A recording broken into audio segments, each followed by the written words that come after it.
ضرورت ہے کہ ہندوستان کے کونے کونے کا ہر مسلمان اپنے طور پر ہر لمحہ باشعور رہے اور ہر آواز پر لبیک کہنے کو تیار رہے۔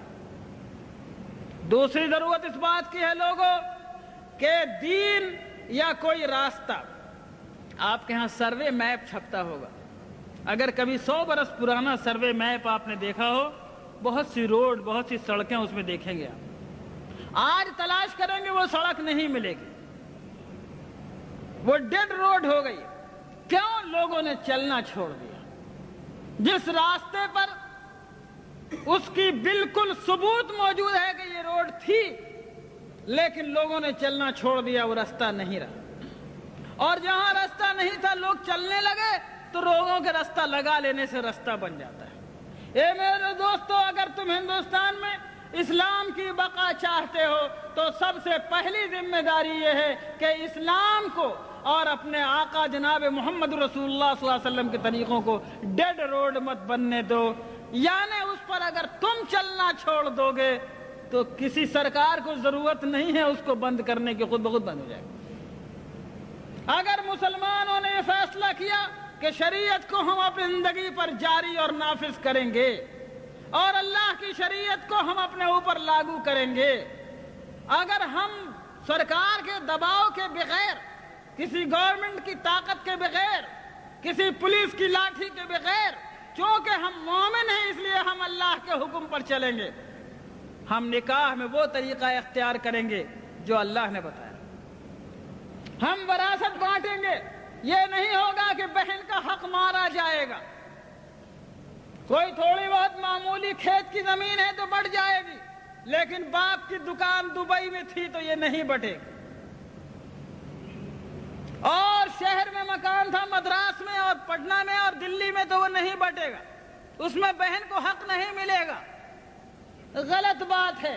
اگر تم نے اپنے ہاتھوں سے خود شریعت کو چھوڑا تو کوئی تمہاری شریعت کی حفاظت نہیں کر سکتا۔ اگر شریعت تمہاری زندگی میں چالو رہی، تم شریعت پہ عمل کرتے رہے، تو شریعت کو انشاءاللہ کوئی نہیں مٹا سکتا، اس کا بھی عہد کیا جا سکتا ہے، کوئی طاقت نہیں مٹا سکتا۔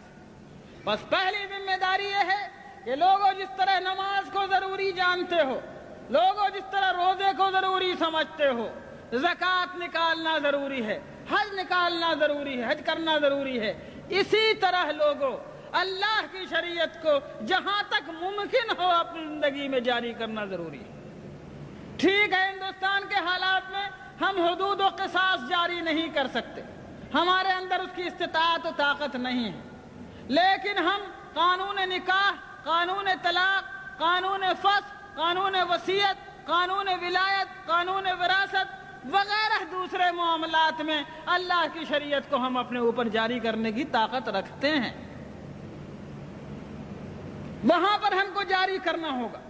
سنو لوگوں، اللہ تعالیٰ نے ہم کو اتنے کا مکلف بنایا ہے جتنے کی ہمارے اندر طاقت ہو، اس میں کوتاہی کریں گے تو پکڑے جائیں گے۔ سیدنا امام بویتی رحمۃ اللہ علیہ بہت بڑے عالم گزرے ہیں، فقہ شافعی کے بہت بڑے امام ہیں۔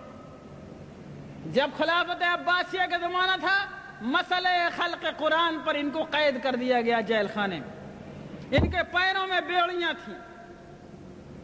جب جمعے کا دن آتا، جمعے کی اذان کے وقت اپنے جیل خانے کی کوٹھری سے گھسٹتے گھسٹتے زمین پر نکلتے اور مین گیٹ تک جیل کے پہنچتے، سارا بدن لہو لہان ہو جاتا، خون سے بھر جاتا۔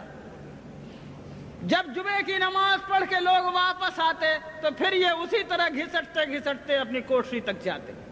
لوگوں نے کہا حضرت آپ ایسا کیوں کرتے ہیں؟